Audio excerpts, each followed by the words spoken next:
Papo na Polo. Obrigado a você que está sintonizado na TV Polo, canal comunitário de Cubatão. Estamos começando mais um Papo na Polo, o seu já tradicional programa de entrevistas, agora no canal 19, né? Obrigado a todos vocês que têm parabenizado a gente pela vinda para o canal 19, né? Foi realmente uma conquista para nós aqui na cidade. Não foi nem para a nossa TV, da cidade. A gente pode ter um pouco mais de qualidade na imagem e você pode ter um pouco mais de informação. Vamos ver se agora a gente cresce um pouquinho mais e contamos com você aí em casa para ajudar a gente nesse crescimento, tá bom? Bem, o programa de hoje vai falar sobre comunicação. Isso mesmo, falando em desenvolvimento, nós vamos falar sobre comunicação. E eu vou falar aqui vou chamar de ícone de comunicação na nossa cidade. Eu acho que quando a gente fala em comunicador na nossa cidade, nós podemos falar dele. Eu estou falando do seu José Pereira, que é o nosso convidado aqui hoje, veio bater um papo com a gente, contar um pouco dessa história toda de comunicação. Seu Pereirinha, fiquei muito feliz de receber o senhor aqui. Obrigado por ter atendido o nosso convite. É uma satisfação minha de estar aqui na TV Polo pela primeira vez e ter essa oportunidade de estar falando sobre comunicação, sobre rádio, aqui, coisas da nossa cidade.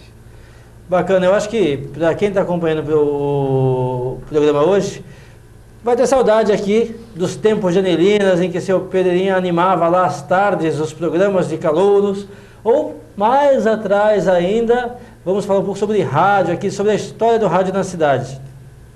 Seu Pereirinha, o senhor começou aqui, eu estou vendo que tem 55 anos de história. 55 anos de história de rádio. Quase que a emancipação do município. O município foi emancipado em 49. Exatamente. E o senhor estava me dizendo que em 1951... 51, eu comecei em 51 num programa de... Primeiro, antes de rádio, eu estive num serviço de alto-falantes, cujo o estúdio era na sacristia da Igreja Matriz, e não era caixa naquela época, as cornetas... As cornetonas, cornetas, eram instaladas na Avenida 9 de Abril, até a altura da esquina da Joaquim Miguel Couto. E como é que funcionava? Então o senhor ficava lá na Igreja Matriz... Tinha um estúdio direitinho, como se fosse uma rádio, e e eles esticavam os fios até os alto-falantes, que eram instalados na avenida. E de lá eu fazia a minha comunicação, a minha locução. E o que o senhor, na época, o programa falava basicamente que eram notícias? Notícias, a gente tinha a parte musical, utilidade pública, isso sempre funcionou, né? E aniversários, casamentos, horários de missa, essas coisas todas. O senhor anunciava falecimento também, não? Às vezes. Eu pergunto porque eu estive no interior já há um tempo atrás, em Minas Gerais, achei muito interessante aquilo. Hoje nós temos os serviços de moto, de som aí que passa, e eu estava lá na frente da casa, daqui a pouco passa um carro de som alto. A família, não sei das quantas, convida, não sei, para participar da missa do 7º dia do fulano de tal. Isso eu achei assim, nossa, ainda existe isso. Não, mas nós anunciávamos também, fazia parte da programação. Exatamente. E estava na paróquia porque o padre tinha uma relação com isso? Ou não tinha. É que um dos componentes do serviço de alto-falante, o senhor Fernando Lavandowski, ele pertencia à igreja, entende? Era membro da igreja, frequentador assíduo, assim, então ele fazia parte da igreja. Então ele conseguiu essa autorização, esse local para montar o estúdio. Bacana. Eu também conheci uma pessoa muito bacana, tive a oportunidade, a honra de trabalhar com ele, que é o Orlando Curti. E ele me falou de uma rádio aqui em Cubatão, chamada Rádio, acho que Difusora de Cubatão. É do seu tempo também? Também, do meu tempo, Rádio Difusora de Cubatão. Ela funcionava ali onde é o Bar São Paulo, na esquina, tem um sobrado, né? Ali era a Rádio Difusora. Onde hoje está a Ratibum, não? Exatamente. Tá. Ali, essa rádio era da família, era do irmão do Paulo Mansur, Salim Mansur. Salim Mansur era jornalista, radialista, veio do Rio e era sócio da Rádio Cultura. Depois eles montaram a Difusora de Cubatão.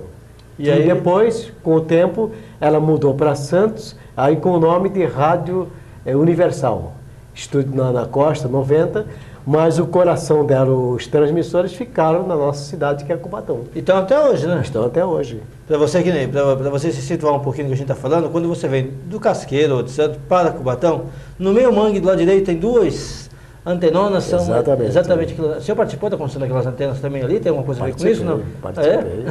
Participei, eu fiz. Eu cansei de matar mosquito, pernilongo à noite, que eu era locutor. E era noite, era tarde. E era transmitido dali? Transmitiu dali.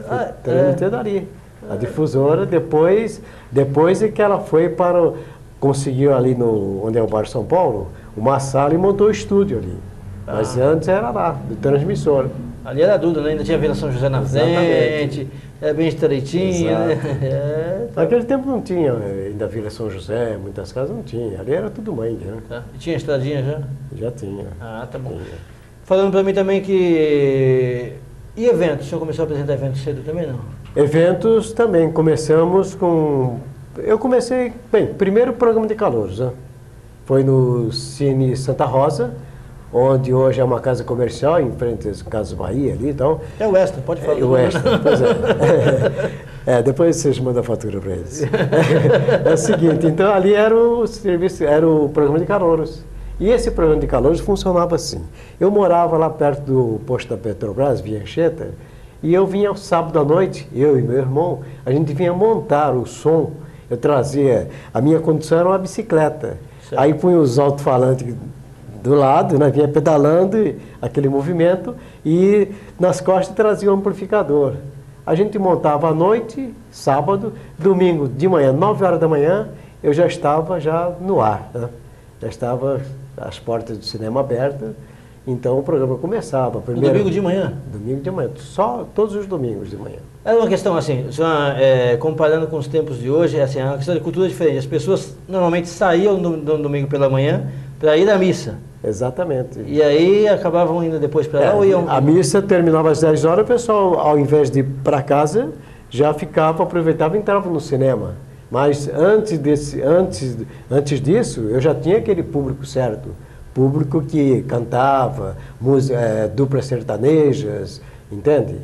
Então eu já tinha esse pessoal. Já fez também locução de futebol na Light, na Fabril?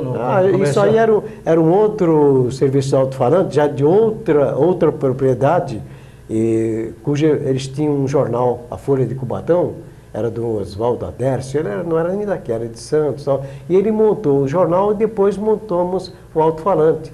E ele organizou um serviço de alto-falante com transmissão dos campos de futebol, principalmente do campo do Light, que era na usina, e do comercial Santista, que era na Fabril. Certo. E de lá, quer dizer, a gente transmitia através de telefone, a gente pedia a linha telefônica, com o microfone tudo certinho, né? E jogava o som na praça ali da Igreja Matriz. Ali a gente tinha os altos-falantes. E o estúdio também. A gente percebe pelas pessoas que passam aqui na TV Polo e contam um pouco da história, que como essa área da cidade, a Vila Light, a Vila Fabril, eram muito ativas nessa época, né? Parece que muita coisa acontecia por lá. Exatamente.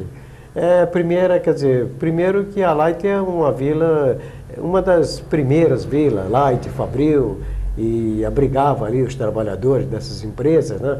E aquilo, residindo na Light, nossa, era uma casa de primeira para os funcionários. E a Fabril, a exemplo também. E dentro da Fabril, como da Light, tinha clube de futebol, tinha salões, bailes, festas. Cinema. Então, era um cinema, era uma vila. Tinha uma vida social muito forte também. Exatamente, muito forte. E nos dias de domingo também, o Pedrinha estava lá cobrindo jogos. Qual é o clássico do domingo? Qual é o clássico? Era o comercial Fabril? Nossa, comercial... era uma briga comercial Santista e usina da Light. Ou quando o comercial vinha jogar no campo do Esporte Clube Cubatão, onde hoje é a prefeitura ali era o campo do Esporte Clube Cubatão. Ao lado tinha o pronto-socorro, né? Certo. E tinha o campo de futebol.